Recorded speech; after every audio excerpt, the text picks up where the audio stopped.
Hi, everybody.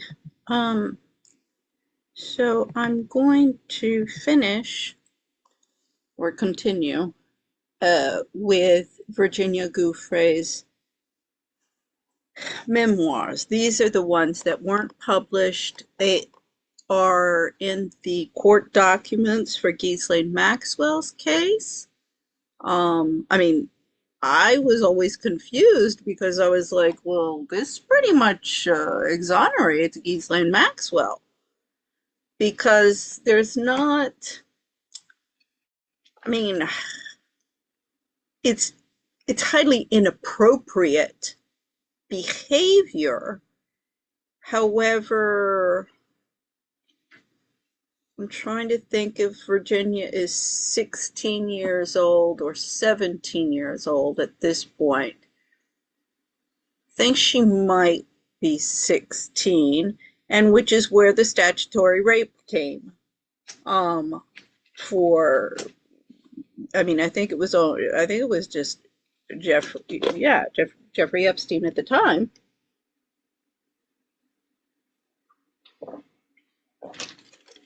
Sorry. So now, why wasn't she named at the time, or why wasn't she accused and prosecuted at the time? Uh, I'm not. That's a question to ask, because if she was involved, as I say, highly, highly, highly inappropriate behavior, and yet it is illegal. If I think I'm trying to think.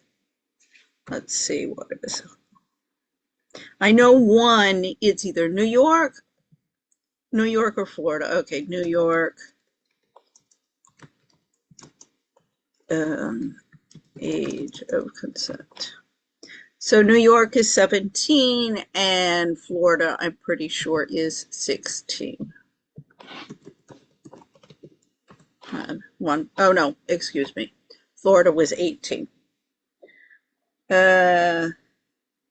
Provides that statutory age of consent is 18, provides that the statutory rape law does not apply to individuals who are 16 and 17 if their partners are individuals who are 24 years of age or younger. Yeah. I mean, this is the issue. I mean, I get it. A 50-year-old, what are you doing with somebody that age? A 20-year-old, what are you doing with a 16 or 17-year-old? Well, I mean, I still 20, 21, 22, 23, 24 with a 16, I'm going to be like, what the frick are you doing? Because already that, as I say, as I keep on saying, this is why it is important that we have a clear definition of pedophilia. I'm the first to criticize Megyn Kelly, but Megyn Kelly, I mean, of course, she's not only saying it now. I've been saying this for years and years and years. It is important. What is pedophilia? Pedophilia is prepubescent children. And it is important to distinguish this because when boys and girls start becoming sexually active, and it is a progressionally happens, and it it is going to start at around 12, 13 years old with, oh, he has a crush on her, she has a crush on them. Um, you know, like your first kiss or holding a hand, it, as I say, it is something that doesn't just happen from like all of a sudden you don't like boys and girls and then all of a sudden you're sleeping around. No, you should never be sleeping around. Um, and that is why it's important to have, mothers and adults around who are watching what is happening. And you start having dances, kids are having dances, and 13, 14, they're all awkward. Of course it's awkward. It's a very awkward age for them. But as I say, this is part of it, and these are all the rituals that we, the dances and the parties and the chaperones. Um, I mean, I used to be just like roll my eyes at all of that, but there is some importance. Um, so it's the real issue and the problem here that everybody should be focusing on, and I've been, saying this from the beginning, is Virginia Giuffre was groomed not by Jeffrey Epstein and Ghislaine Maxwell. I mean, this gets into like My Fair Lady type of thing. We'll see this in these coming chapters because the really horrific sexual abuse that she endured was as a child. Now they're saying it's her father. That's not I don't know, at this point, after she had been brainwashed by all the lawyers and the psychiatrists and psychologists and the whole kit and caboodle of the Me Too movement, who knows what exactly is true. But she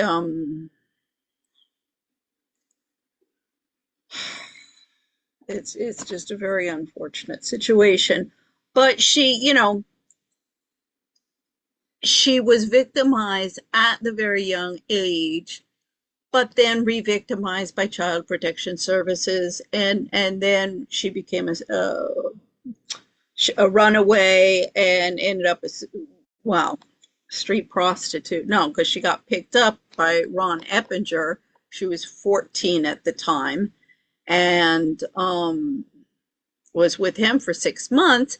And all of these horrific sexual assaults that she's describing was with Ron Eppinger. I mean, according to these memoirs, that's where these assaults were taking place. When she was with Jeffrey Epstein, she doesn't explain any of that. She describes having a, how shall I say, conflictual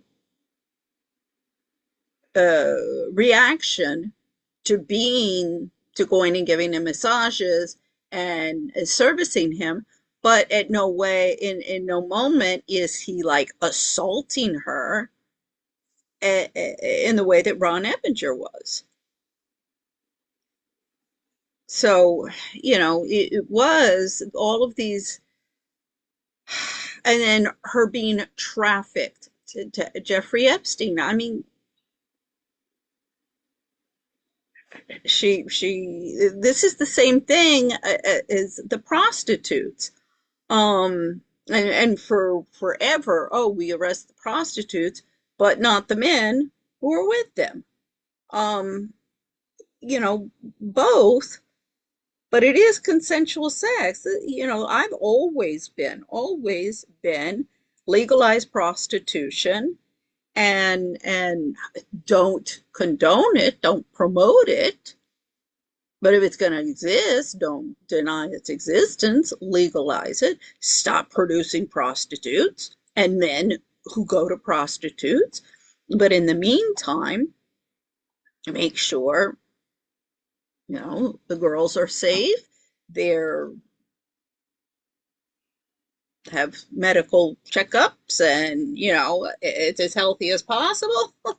You don't want to spread diseases. Oh, I mean, I think everyone has had a good laugh about the Melinda Gates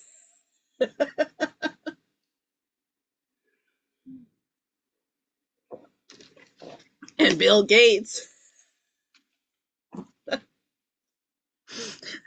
trying to give her antibiotics without her knowing. I mean, please. But, like one of the honeypots is Pamela Harriman that everybody should be looking at. And as I say, this has been around a long time. I read something about Pamela Harriman.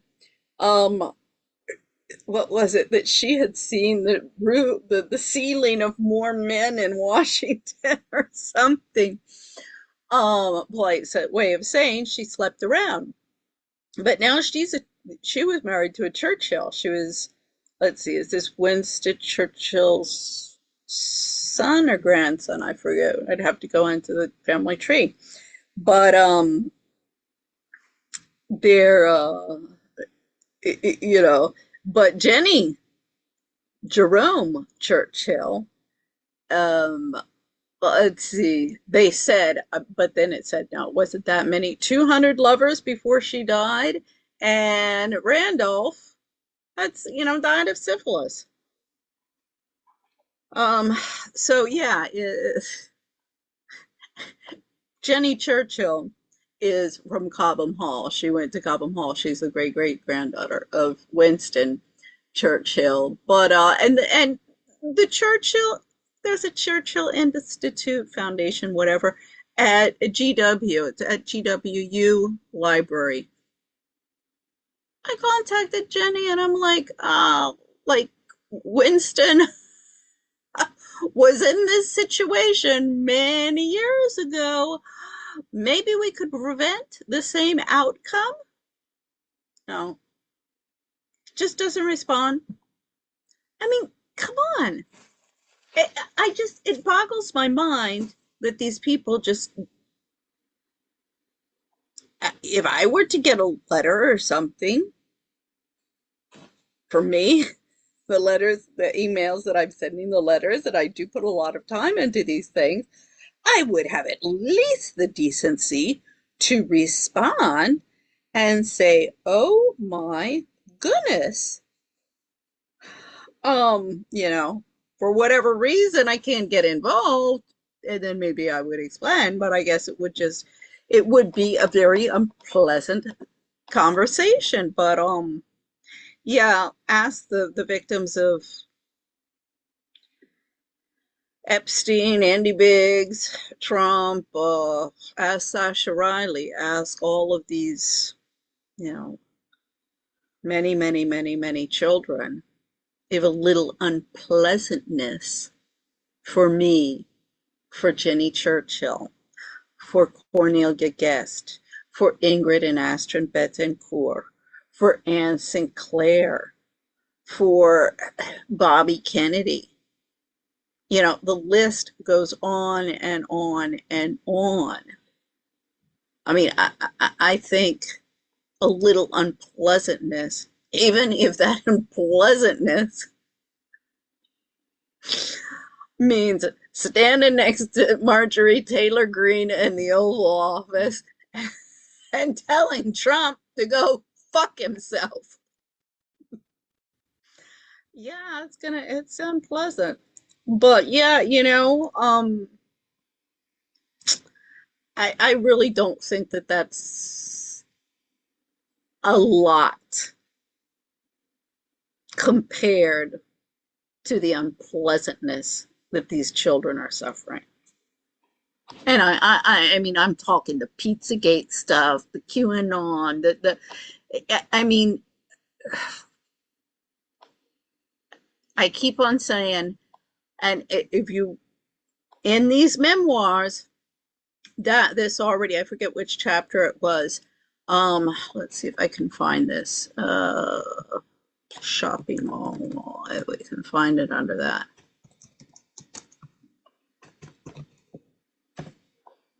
No match. Oh, high school. I know.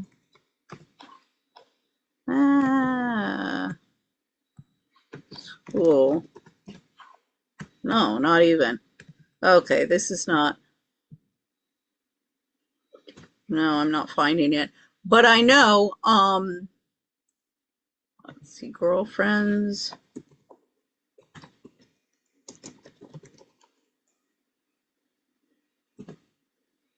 No, nothing, nothing. It's fine. Not finding anything. This thing.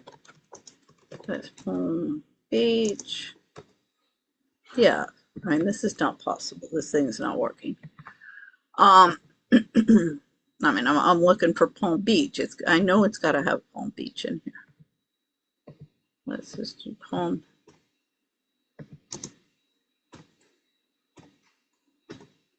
No, yeah, nothing. Okay, okay. It's not working. Um, but they wanted to go shopping. West Palm Beach. It was like, oh, can you hook me up? Can you hook me up? And these are high school girls. Can you hook me up so I can go and give him a massage to the old 50-year-old fogey, and then I'm going to go shopping at the mall? You know, I'm sorry, that is not the same thing as what Sasha Riley went through. All of this cannibalism of children, these sacrificial rituals, all of this very sick, sick, sick stuff. I mean, God, really, this is very, very sick, very sick. Okay, so so chapter 5. Eh, I walked up the stairs by myself this time, taking in more of the decor, noticing the more I looked around, the more I noticed a different girl in each photograph in his collection of half-nude and topless girls on display around his mansion. I couldn't believe how many girls there were. It's not like Jeffrey was much to look at. He was an aging man in his early 50s with shiny gray hair and characteristic lines drawn down his face as if he had seen harder days. With no prospects of ever settling down or having a family of his own. I read something like that and I'm like, come on, little girl. With no prospects of ever settling down or having a family of his own. I mean, I'm sorry, Jeffrey Epstein, he could have had so many women who would have been lining up to marry him with all the money that he had, and they wouldn't have asked any questions. I mean, it's not even funny. See, when you read stuff like that, you realize how delusional she was. Um, and I mean, part of it is to make herself feel, feel better about herself, and then also the psychologists when they get a hold of these girls. Oh, they can do some good, but they can do a hell of a lot of harm. Okay. I remember Padre Nicolo in Bogota with the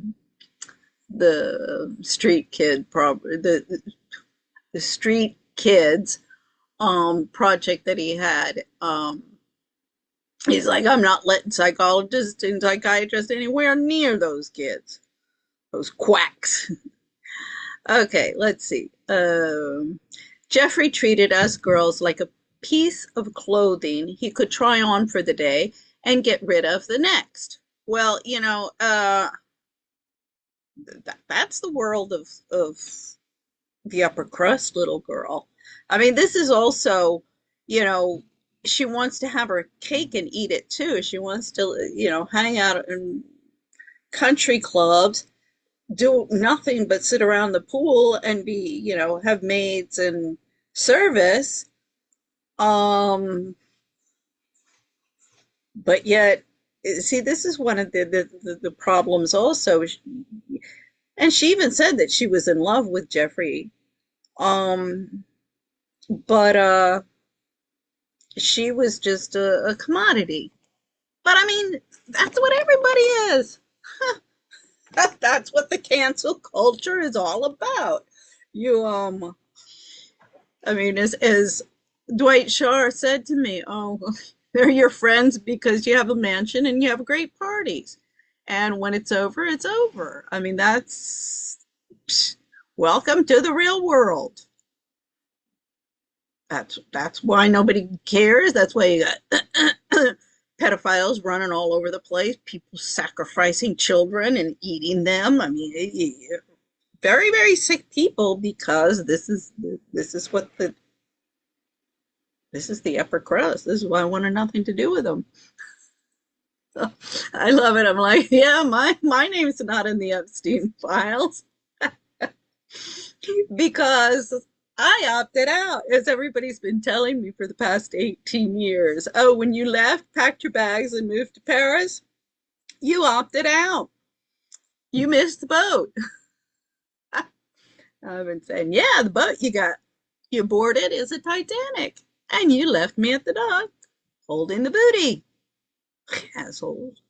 So why was there so many girls in these photos? I wondered to myself if I would end up one of those girls among his collection of forgotten relationship and broken promises. See, already, she's obviously like completely infatuated by Jeffrey Epstein. And I mean, a whole bunch of women, photos of half nude women. I mean, compared to the cannibalism that we're hearing coming out with some of this art. This is Podesta, John Podesta's house particularly, apparently. That's pretty tame. And my God, they have billboards of that stuff all over the place. So, you know, and they all call it art. And I mean, go to the Louvre, go to any of the museums, you'll find nudes all over the place. So, there's tasteful nudes, and then there is definitely that you can call art, but in its an appropriate place. But and let's not just have that. So anyway, so why were there so many of this? I wondered. So amongst it, forgotten relationship and broken promises. Okay, I continued to make my way up the stairs, and as if all of my senses were heightened from my bare nerves being exposed, I could smell the cleaning detergents recently used by the housekeepers. My observations of the shade of lighting through the concealed blinds as I entered Jeffrey's bedroom appeared golden, and the sound of stillness, except for the thud of my rapid beating heart, all made me more aware of how nervous I was to be on my own. Not that Ghislaine was anything of a comfort, but I didn't know what to expect or how I was going to lead myself into upholding my obligation in pleasing him. See, I mean, she is definitely not being forced and coerced and like very horrifically threatened, like she was with Ron Eppinger just 2 years prior. You would think, well, she's going to learn her lesson. Well, no, and as I say, she's obviously infatuated with Jeffrey. And I mean, he's wealthy, he's got mansions, he's got yachts. This is what they all want, all looking for. Uh,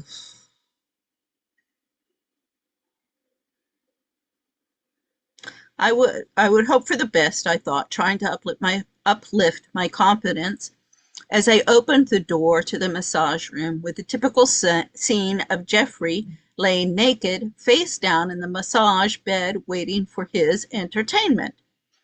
It was deja vu all over again, repeating what Ghislaine had taught me, with him commenting on what else I should be doing until it got to the end, and I was expected to grant him all of his spoken desires. we finished. Oh my God, this thing is not. Hey.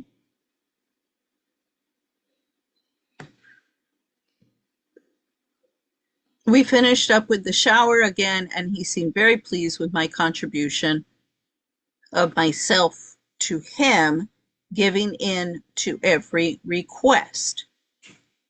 He told me to ask Juan to pay me, as he was lethargic after the massage and an intimate affair between us, and now was going to have sleep.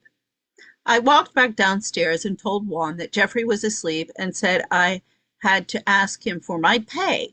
He went to Jeffrey's desk and took out the exact amount I was owed without even asking how much I normally get paid. He then drove me home, only to be back the next afternoon. Okay, so the exact amount. So this guy already knew how much she was supposed to be paid. I mean, he's the one paying her. Doesn't that make him as an accessory under the law? I mean, does get into it. So the following, yeah, we'll have to do that. Okay, the following week was a daily routine, providing Jeffrey with massage and continuously being groomed to fulfill all his needs, often joined by Ms. Maxwell and her assistant Emmy for sexual trysts of all kinds. I was mentally and physically exhausted from the week of working and having to keep up with Jeffrey's strenuous late night activities. Okay, strenuous late night activities. Well, I guess she's going to parties and stuff. I mean, I don't think she's just giving him massages every night, every night. Okay, I couldn't believe what I was doing, but it was all starting to sink in fast.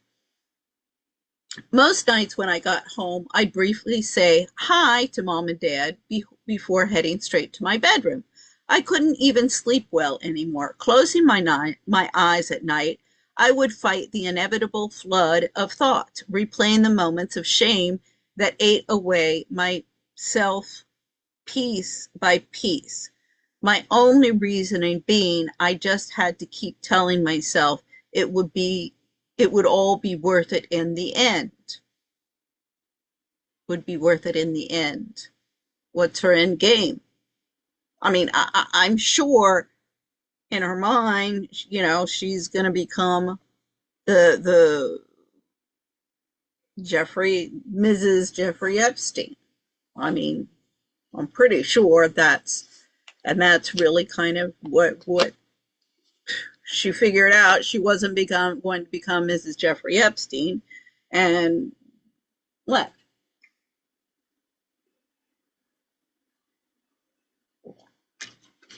Because I mean, at this point, it's just with him. Maybe she has, if that's not what her end game is. I mean, what is her? It would all be worth it in the end.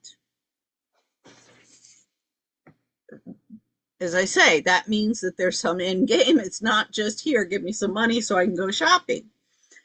This afternoon, Ghislaine appeared to be in a much better mood. Instead of taking me straight up to Jeffrey, she took me to a yellow guest room where Emmy mostly stayed. It had a balcony where Emmy was already outside reading a magazine and puffing on a cigarette. Ghislaine lit one up, too, and then offered me one.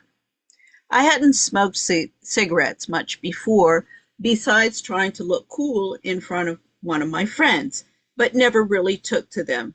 So when I started to cough from the inhalation of smoke, the girls began to laugh and joke about my inexperience.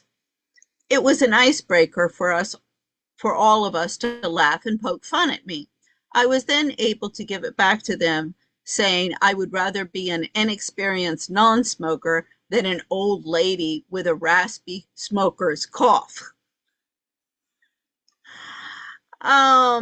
Yeah. I don't think Ghislaine was used to somebody giving it back to her, but she seemed to like it as long as she was able to have the last say. I knew my boundaries, and she liked that I wouldn't cross those invisible lines. All three of us chatted like friends, and it started to feel like some kind of estranged relationship was budding. After about 15 minutes of chatting away, Ghislaine instructed me to wash my hands thoroughly, as Geoffrey hated the smell of smokers, and to follow her down the hallway to the massage room, where he'd be expecting me shortly. I did what she asked and sprayed myself with the body spray that I always carried in my purse and headed down the hall to Geoffrey's room. When I opened the door to the massage room, surprisingly, it was empty. I sat down on the already made-up massage table and was careful not to mess up the neatly folded towels on the end of the bed. It was a good 15 minutes. It was a good 15 more minutes before Geoffrey made his appearance. It was strange seeing him in clothes for the first time. He wasn't wearing what you'd expect your typical billionaire attire to be. He was wearing a pair of sweatpants and a Harvard sweatshirt, which he began to remove immediately. This time he wanted to commence our session in the steam room, so I began to undress as well. We went into the steam room, and he pushed a few buttons, and the steam began to pour in from the marble walls built in jets. There was a bench coming out of the wall, also made out of marble, that went into either side of the room, and at a step underneath it, where I was instructed to sit on so that I could begin giving Geoffrey his massage. Our conversation started off about simple things like how was your day at work, and I asked Geoffrey how his day was lounging around, just being polite to each other. He was acting out of character, being a lot more attentive and conversing with me about other things than sex or massage for once. Starting with his heels, ankles, toes, and arches of the soles of his feet, I massaged all the way up to his calves. It took a lot more strength to massage in the steam room without oils or lotions and the constant blowing of steam in your face, making me twice as exerted. I was beginning to really start to heat up when the door to the room suddenly opened and to reveal two naked women. Ghislaine and Emmy acted as if they came in to join us for a steam bath. But my instincts were telling me otherwise. At least the cold burst of air and escaped steam revived me a bit. So there was Geoffrey and Ghislaine sitting on top of this marble bench, each with a young girl at their feet. Emmy and I continued with the massage until they were ready to head into the shower. There were two shower heads that Ghislaine and Geoffrey both stood under while they were being lathered with soap bubbles as we washed their bodies.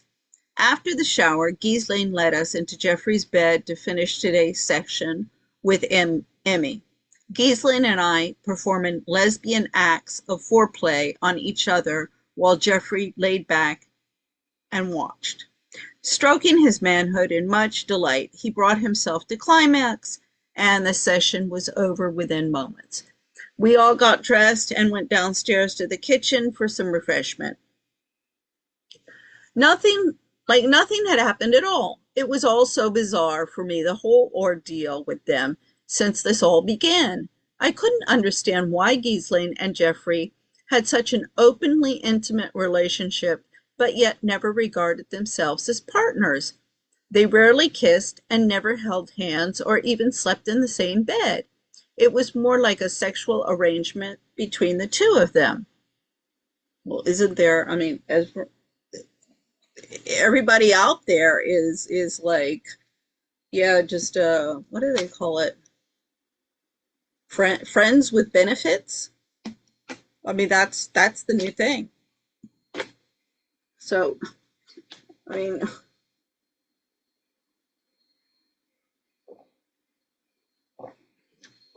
this is the thing. It's like the feminists and liberals have been promoting this lifestyle for so long, And then all of a sudden it's like, oh my God.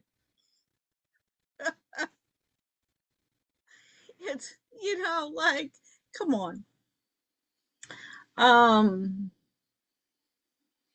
let's see. It was more like a sexual arrangement between the two of them. She brings in the girls for his peculiar taste, and he supplies the lavish lifestyle she was accustomed to. See, this was she was accustomed to, like, but with two O's. I mean, her really her grammar leaves something to be desired. Before her family lost all of their fortunes. Uh, Well, they didn't lose it, everything. I mean, she wasn't living in a rat infested squalor like me. I wasn't sure how to act or feel, always obliging to their needs, but reserved enough not to get attached, as if there was this invisible hierarchy, and by instinct I knew my place. Well, I mean, she is an employee. I mean, this is the thing with Virginia.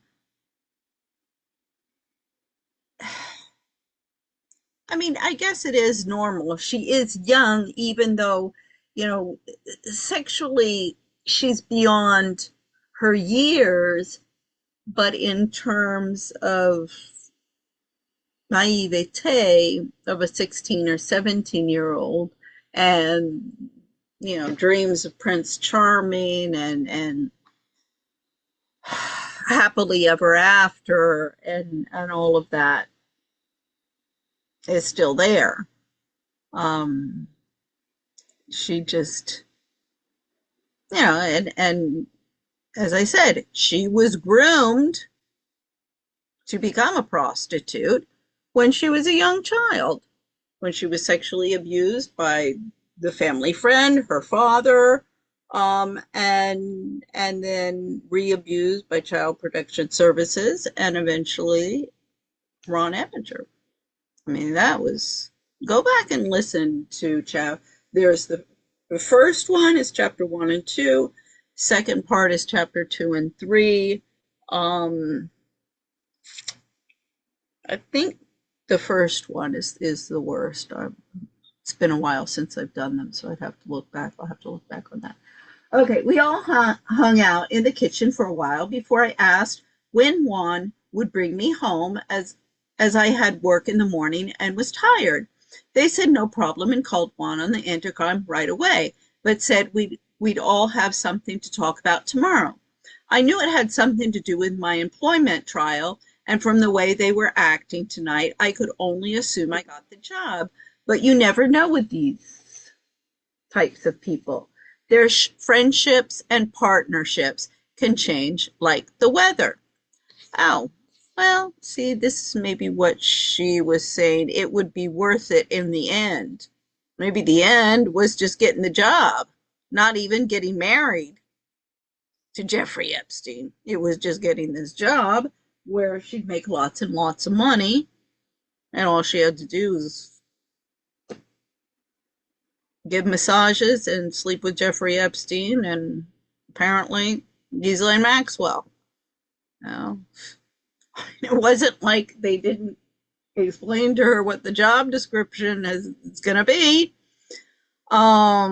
Their friendships and partnerships can change like the weather. We'll see. She's saying that with these type of people. How does she know? She's never been around the rich and famous. So I went home that night still confused on how I could let myself sink so low. I had to put on an act like I enjoyed submitting my body and being their new subservient plaything, all for the fact that I was making anywhere between $200 and $400 for a couple of hours. As I say, she's making a choice there. Then spent the rest of the night regressing on the entire event in my head over and over again. I battled those thoughts with the hope that I was receiving a profession out of this and making good money in the meantime. Professional prostitute? All I had to do was keep lying to myself long enough until I eventually believed it. Arriving, see, this is also, all I had to do was keep lying to myself long enough until I eventually believed it. Now that sounds very much like she's been coached. See, there's all sorts of things in here that she's obviously, because this is 2014. She was originally contacted, I think I read that on her profile, like 2007 or 2008. Oh, and then, some psychologist. She had a psychologist who was working with her in Florida. And that needs to be looked into. Because, see, what happened with a lot of these girls, as I say, in the case of Virginia, she was molested when she was a child, so she had been groomed to be a prostitute. That might or might not be the case of some of the other girls involved. But they were definitely, you can tell, they're reading from a script. So, once this is also, these lawyers, you got to go after them because they're taking, there was literally, I remember hearing one victim, I don't know what the name was, and, not this case, but another, and let's go after this person or that person, and the woman lied, and they're doing it in the Me Too, they're doing it all the time, and somebody was like, you've lied, these are lies, these are not true. And it's like, yeah, well, if it sticks, it sticks, if it doesn't, it doesn't. I was like, what? You from the beginning, you're committing perjury in filing your complaint to begin with. People are crazy. Okay. Arriving at Jeffrey's on time the next afternoon, as I always did, understanding punctuality was a sign of respect, and I wanted them to feel as if they had my deepest appreciation for the once-in-a-lifetime chance they had given to a girl of my history. See, she considers it's a once-in-a-lifetime chance. So this time, when Juan answered the door, he told me Mr. Epstein and Ms. Maxwell were waiting for me upstairs in the massage room. I began my hike up the familiar spiraling staircase and through to the room where my arrival was being deeply anticipated. They were already deeply anticipated.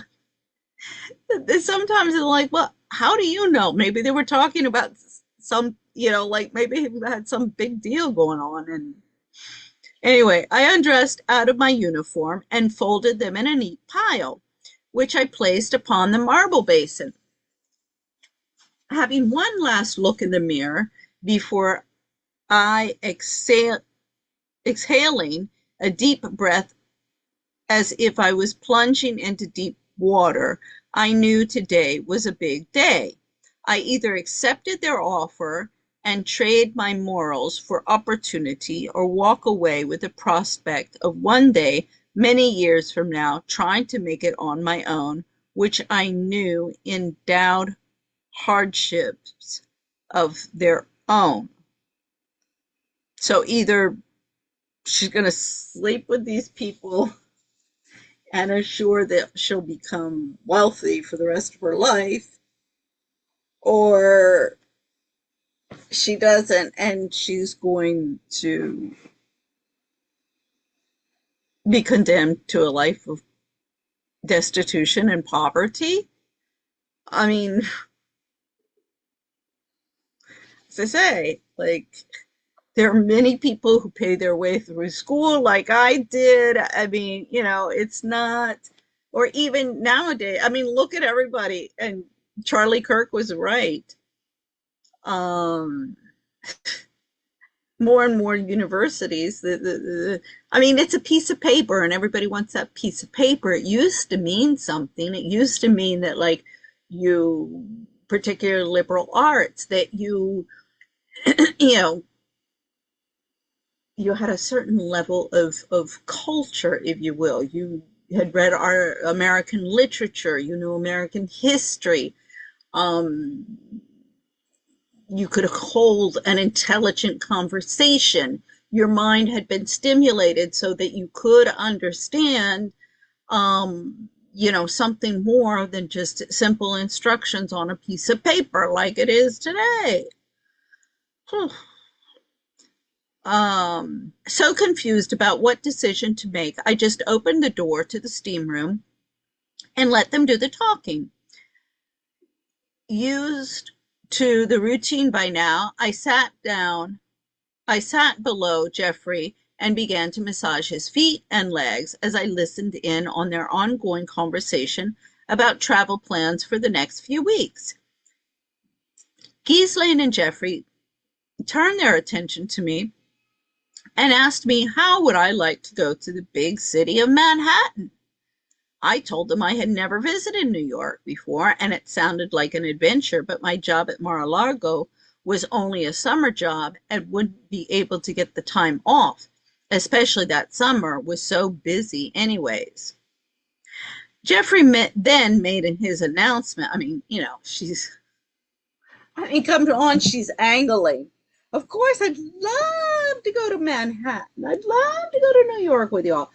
But, I mean, I'm a job and I can't just leave. Come on. Geoffrey then made his announcement that I should just quit my job at Mar-a-Lago and become his permanent traveling masseuse. I mean, that's what she was angling for. He then further persuaded me with all of the luxuries that came along with my acceptance. Rather than being paid $9 per hour as my current job, I would be earning $200 per massage, which he said could be a few times a day. Tomorrow we would be leaving Palm Beach together in his private jet, first heading to his residence in the Upper East Side of Manhattan, also the largest mansion in New York, and would next be setting off to the Caribbean, where he owned a secluded island just past Little St. James for a bit of relaxation. I mean, come on. You meet the guy, and it's like, oh, I'm going to take you to New York. Oh, and we're going to go to this island. I've got a private island. Yeah, yachts. We're going to hang out.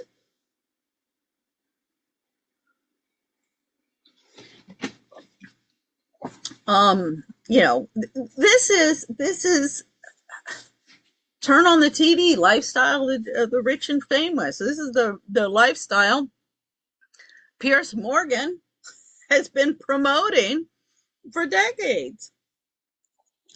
Um, the temptation of his grandeur offer wasn't hard to give into. My vulnerability to be lured into his grasp seemed comforting at the time. To be lured um, into his grasp. The idea that females were nothing more than an empty shell of beauty bound by only a body to offer was a notion I had accepted a long time ago with my first teacher, Ron Ebinger. I mean, come on. This is the attitude in the courts towards women. This is the attitude of almost everybody. I mean, okay, women are not behaving in a manner like with Marianne Seigard, why women are not taken seriously and what we can do about it. I'm like, well, if you behave seriously, you'll be taken seriously. My reaction had to be more than amusing for their egos. Even though I was excited to be traveling, I could only imagine the likeliness of having to be at their beck and call as well. I mean, here this girl's earning $9 an hour. How would you like to, jet set? You're going to stay in five-star hotels, private airplanes. You don't have to do anything except give a massage and whatever to Jeffrey a couple hours a day, and the rest of the time you're free to do what you want.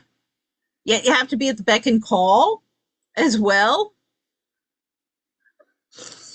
I mean, in my head, I just told myself we all do what we have to do in our lives to succeed, no matter what it takes, and with no one knowing the truth.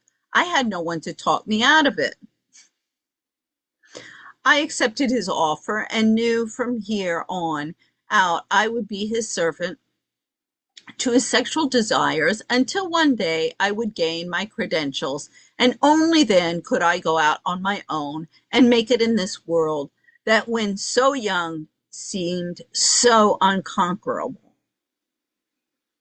So with a certificate as a masseuse, she's going to make it in this world. Until then, she has to sell herself to Jeffrey Epstein, and she has no other options. See, this is why she has obviously been, coached, but it's also this dialogue of, if she doesn't do this, she won't be able to make it in this world. She has no other options. I mean, this is like so 1500s, it's not even funny.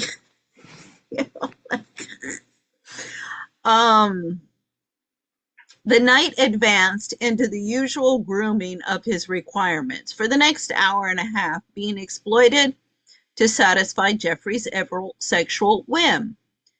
See, the thing is by her own admission, and you can tell because she keeps on flipping, that she's being sexually exploited by him, yet she's very much attracted to him. And she even says that here, and she said that later, that she was in love with him. So, I mean, already, yes, being sexually molested when she's a child, it is going to confuse sex with love. And so that's already there. But she's going down that road also. And then also, as I say, this is after she's been groomed. Let's see. My mom cornered me that night before I had a chance to avoid speaking to anyone. See, she would just go in the house. So she knew that what she was doing was not appropriate. A chance to avoid speaking to anyone, heading to the shower, then my bedroom, like I had been the last week. She knocked at my door with a hostile look in her eyes. Virginia, what exactly does an older couple want with a 15-year-old girl who has no credentials and with no experience in massage therapy?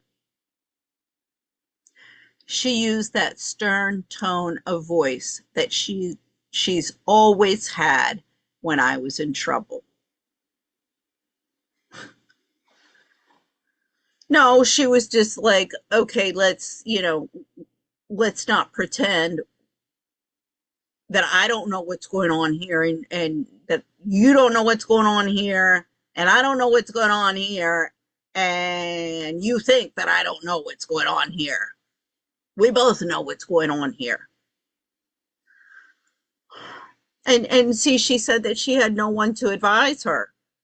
Well, I mean, if her mom, granted, her mother behaved so horribly in this whole situation, but if her mom is coming into her room and saying, excuse me, what's going on here, she does in her own fashion care.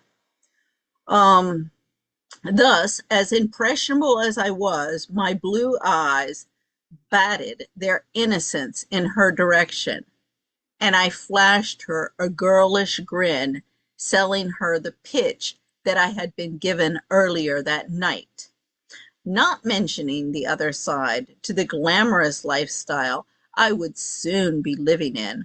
I told her about the money I'd be earning, the places I'd be seeing, the people I could meet, and most of all, the trade I'd be learning. It all sounded so good, except it was a bunch of lies I had to tell her and myself to otherwise convince us that this was a once in a lifetime opportunity and I had to take it. She asked when all of this would start, and I, as shocking as it was to me too, see, I mean, I told her I had to go start packing. We were leaving the next morning, off to NYC.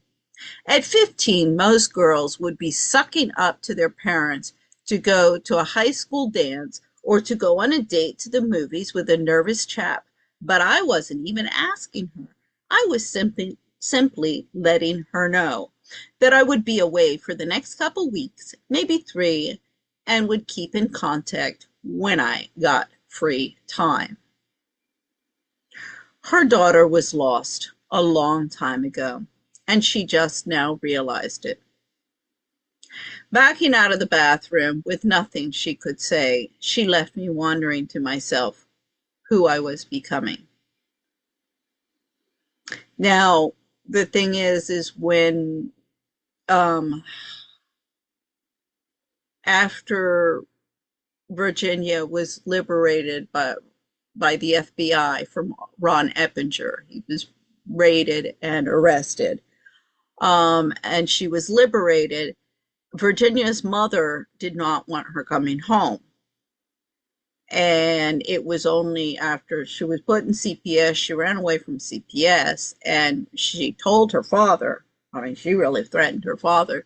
She said, if you don't let me come home, you'll never see me again. And she really blackmailed her father. And I mean, maybe this is an indication that it was her father that was molesting her, and he felt guilty because he knew that all of her behavioral problems were his fault. Even if he wasn't molesting her, that he hadn't been protecting her. So,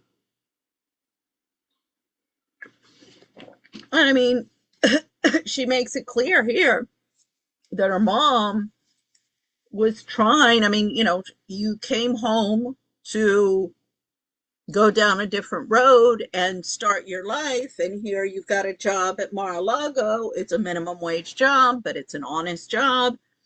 And you finish your high school, then you go on to college, you do whatever you want to be a masseuse. I mean, this is also becoming a masseuse is not like going to Harvard and getting a law degree. This whole thing that she wouldn't have been able to become a masseuse if she hadn't gone away with Jeffrey. But she's making it very, very clear. I'm doing what I want to do, and you're not going to stop me. And also, I mean, my goodness, how many girls would 15-year-old, and this is the age that they start modeling. I mean, oh gosh, by the time you're 20, you're getting old. They want them 14, 15, 16 years old. Um, Come to New York, get a modeling contract. Oh, how many girls and their mothers would be jumping at the chance and not ask any questions. And that's been going on for a long time. Um, Instead of driving me to work the next morning, my dad dropped me off at Jeffrey's mansion. He told me not to worry about calling Mar-a-Lago. He'd take care of it for me. I mean, she didn't even have to give notice or anything. We said our goodbyes outside in the driveway. Jeffrey even coming outside to meet my father, to shake his hands and assure him that his daughter will be more than looked after. I hugged my dad tightly, feeling like I was on the verge of a steep cliff. When he let go, so did the last of my innocence.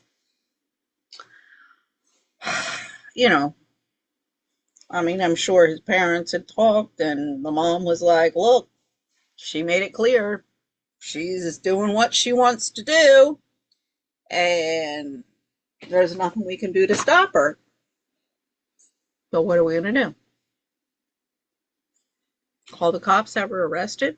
No, I mean, really, by this point, she is not this. So did the last of my innocence. I'm sorry, this girl lost her innocence long before this. Juan drove Jeffrey, Ghislaine, and I to Palm Beach's private airport, and the luggage handlers escorted us on the tarmac where we all boarded on Jaffrey's black jet. This could be a typo.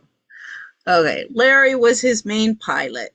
He had shiny gray hair and long, lanky legs, but a very sincere smile, and it instantly made you feel at ease. He greeted us at the staircase that led into the main cabin. It was as lavish as I imagined it would be. The seats were enveloped in the finest beige leather with polished wood grain finishes, and there was a kitchen in the back with an adjoining toilet. Jeffrey saw the amazement in my eyes, and to make it more thrilling, he brought me up to the cockpit and let me watch with a bird's eye view of the takeoff. I was on a natural high when I came back to the cabin and was instantly brought back down when Jeffrey rested his bare feet on the top of the reclined seat and instructed me to get to work and start massaging him. My future was in his hands now, so when he wanted something, I wouldn't hesitate in giving in to him. Well, I mean, it's like, girl, like, you are working for him. Like, it's not like you just married the guy and you're on your honeymoon. You know, you are an employee. Um, yeah, I mean, she really has this Cinderella fantasy going on there. Okay, I'm going to leave it there. Maybe I'll get another chapter read, but I'll do one chapter then because we're already an hour. Um, okay, so I don't know if I'll get to this tomorrow or today. Okay, have a nice evening. Good night.